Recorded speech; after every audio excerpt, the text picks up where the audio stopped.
You're listening to This Week in Cardiology from theheart.org, Medscape Cardiology. This podcast is intended for healthcare professionals only. Any views expressed are the presenter's own and do not necessarily reflect the views of WebMD or Medscape.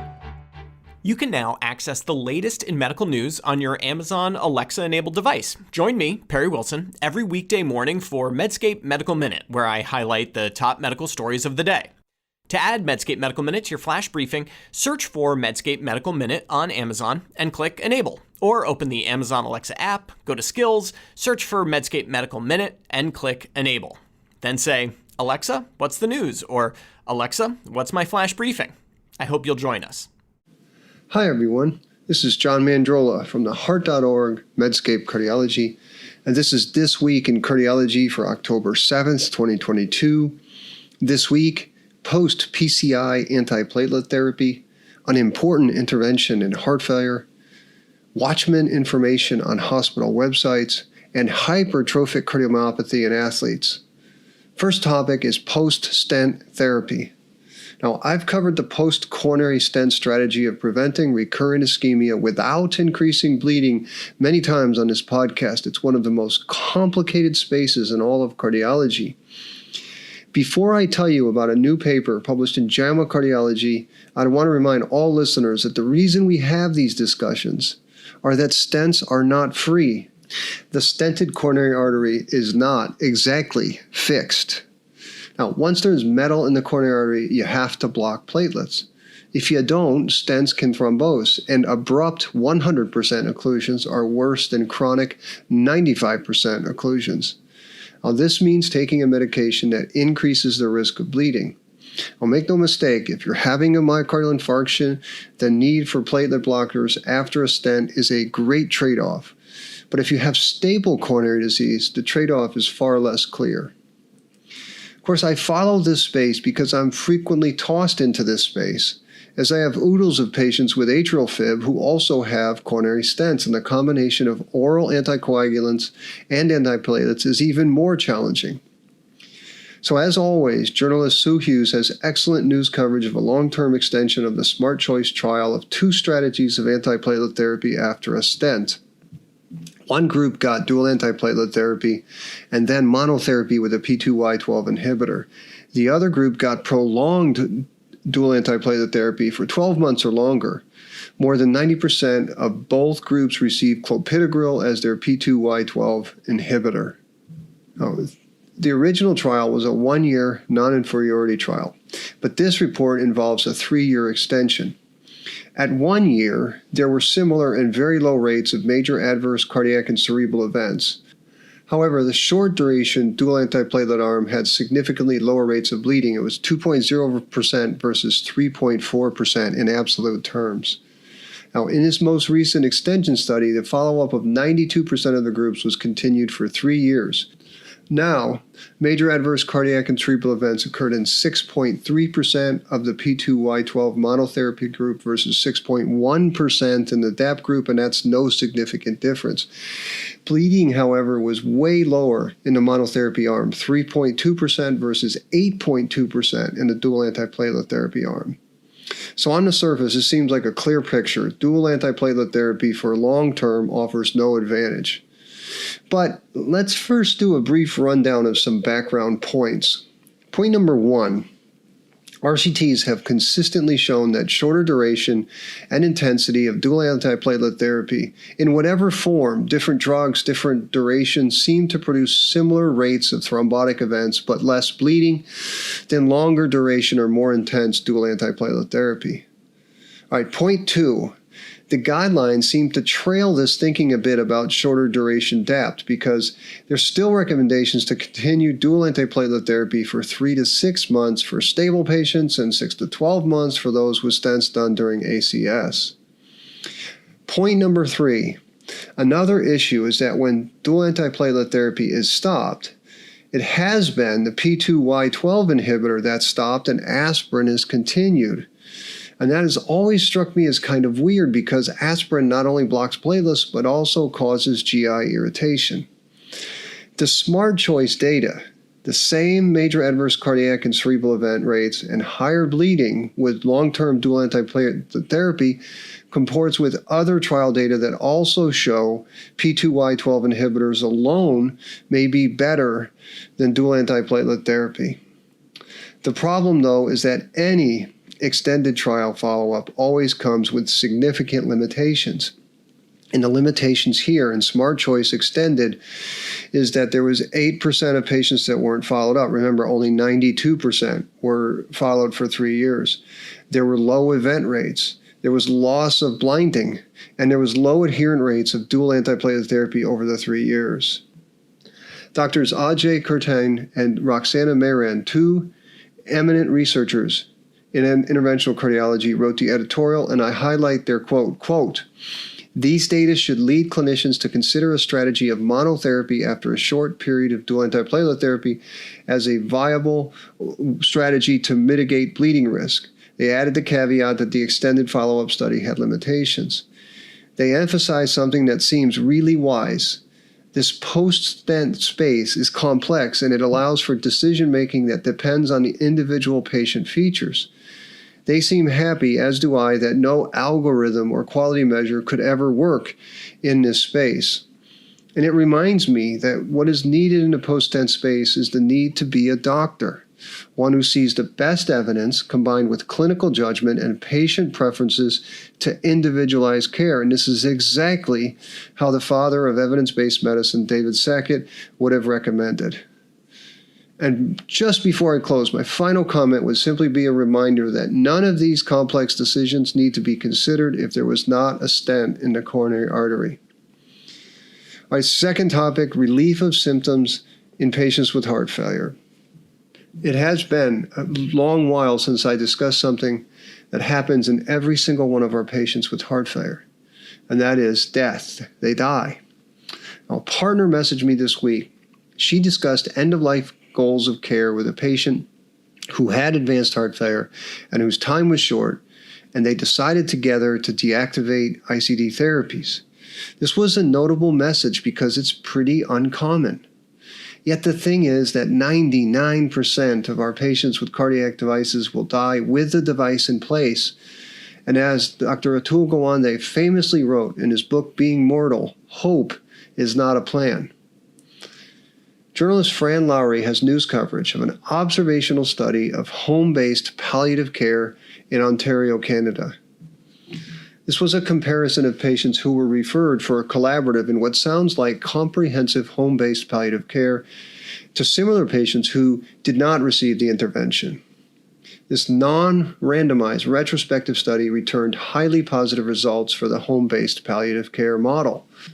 Patients who received the intervention had a statistically significant 48% lower risk of dying in the hospital, which was the primary endpoint. Secondary endpoints also favored home-based palliative care. Patients in the program spent more time at home and used the emergency room and ICU less. Now, the authors did their best to match the two groups. They did propensity matching, they used only new referrals to palliative care, and they did sensitivity analysis, all of which suggested the two groups were pretty evenly matched. And while I strongly believe that palliative care is vitally important, I'm sad to say that this sort of design is surely confounded by selection bias. But now I'm going to say something that I rarely say on the TWIC podcast. That is, we don't need randomized trials in this area. My wife, Stacy, a palliative care physician, likes to say that palliative care are pals for people with serious disease. Something like that need not to be randomized. The goal of palliative care is the relief of symptoms. The goal of doctoring is the relief of symptoms. Symptom burden in heart failure is easy to forget in the academic heart failure space. Here, we're always talking about the reduction of doctor-centered endpoints. And while lower rates of death and lower rates of hospitalization are important, so is the relief of suffering. Now, I don't think the relief of suffering needs to be proven in a randomized controlled trial. The problem, of course, is that unlike the makers of, say, SGLT2 inhibitors, there is no palliative care industry to partner with professional societies to provide educational support to doctors and patients. So please, my friends, when you care for patients with heart failure, always remember to think about the relief of symptoms. This is every bit as important as the robotic use of guideline-directed medical therapy.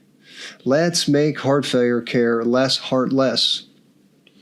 Third topic today is left atrial appendage occlusion information.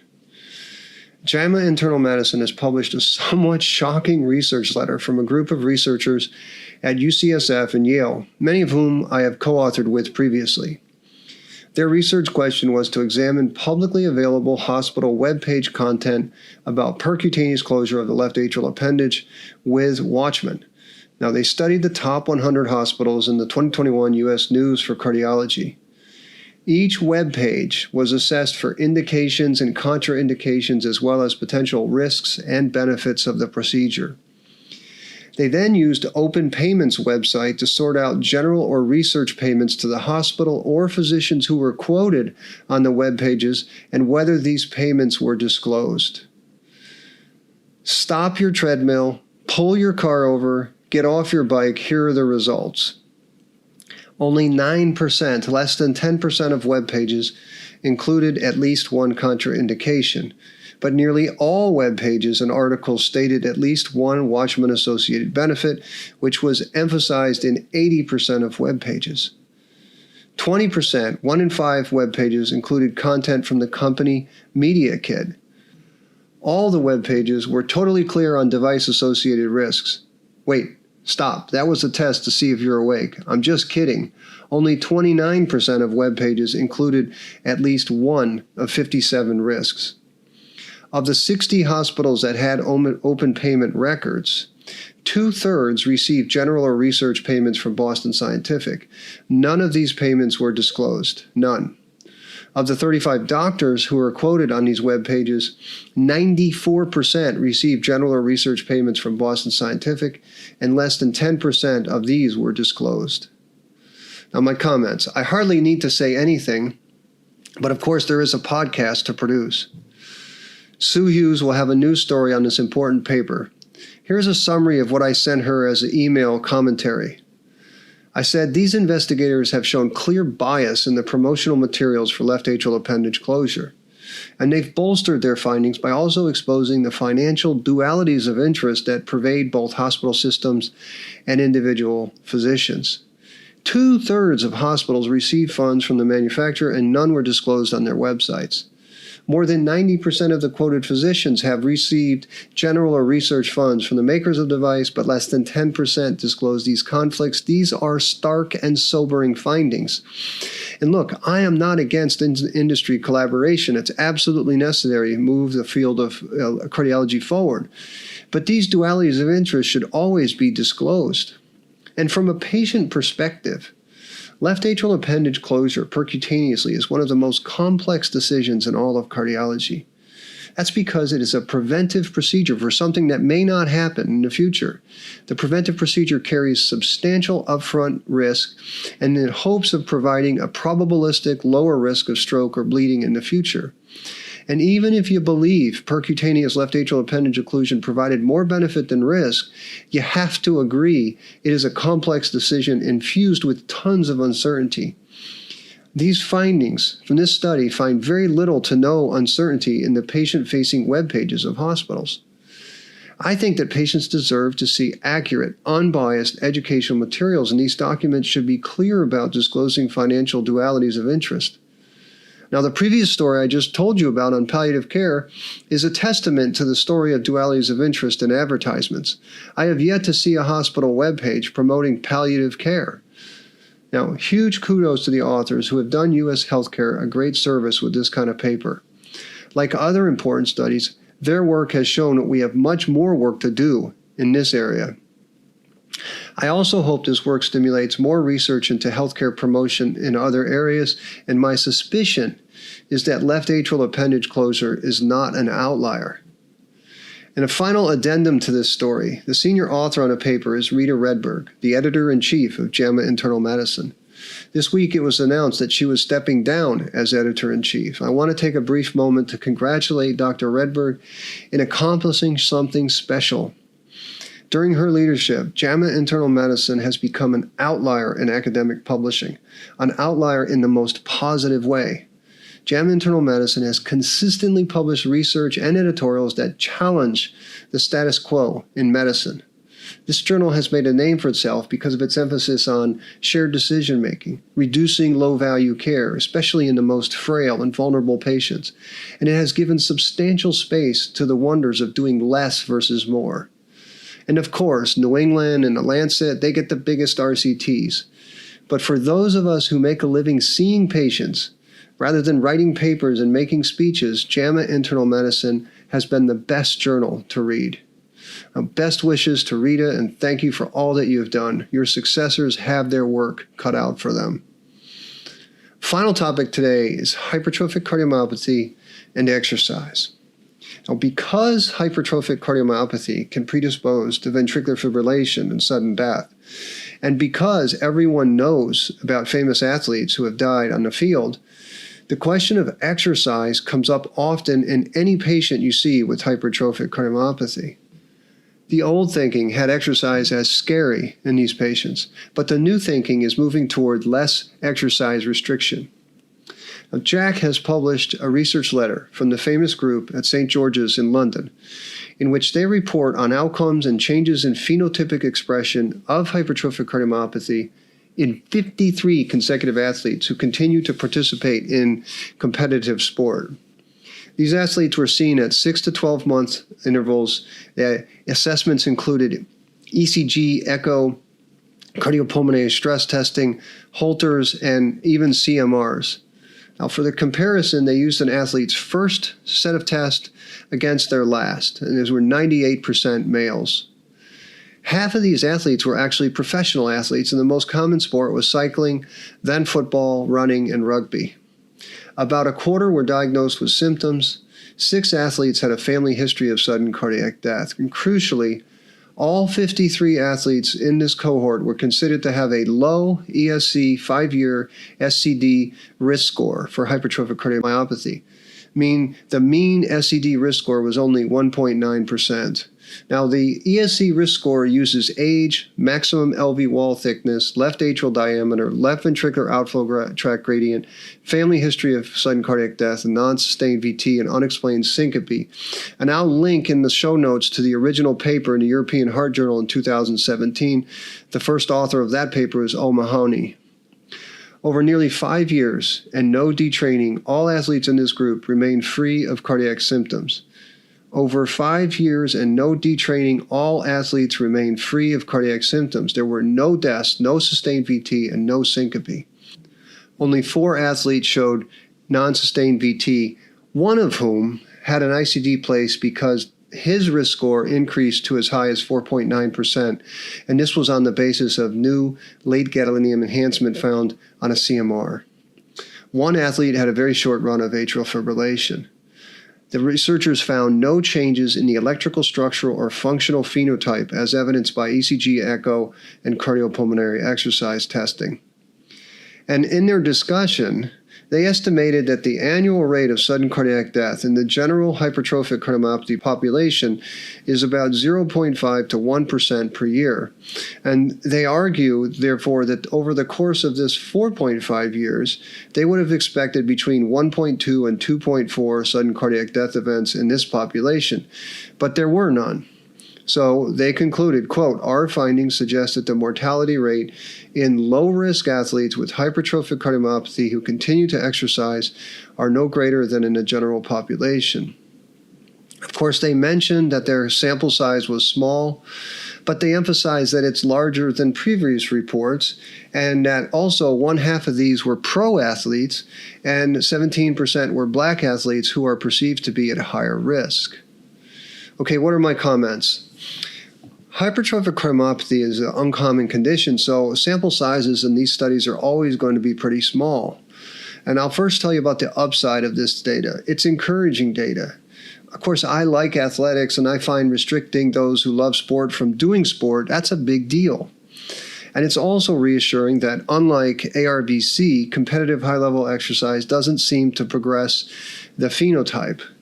But I really want to emphasize some of the limitations. First, They selected athletes who were already playing sports. So by definition, these people would be low risk because of a sort of survivor bias. The second limitation, a few regular cardiologists have the expertise of the group led by Professor Sanjay Sharma in St. George's. And it's unclear to me if athletes had CMR every 6 months to a year, but this alone would be not feasible in most centers. Third limitation, sudden cardiac death is a rare but terrible event. The ESC risk score is a reasonable thing to do, and it gets patients into a ballpark risk.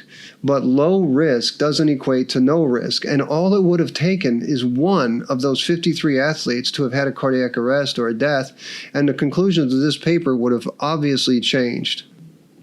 So I want to say kudos to the authors. This paper adds to the understanding of the disease hypertrophic cardiomyopathy, but let's all be cautious about making big conclusions. And two previews. One is that I wrote a column that will likely publish next week on the California misinformation law regarding doctors. I hope you read it and let me know what you think. Secondly, for the podcast next week, Circulation published a really important paper that looked at the RCT duplicate initiative. Now, this was a project looking at the ability of very high-quality observational studies to try and simulate results of randomized controlled trials. Because it's so important and pretty complex, I just need more time to evaluate it fully. And so that's it for this week in cardiology.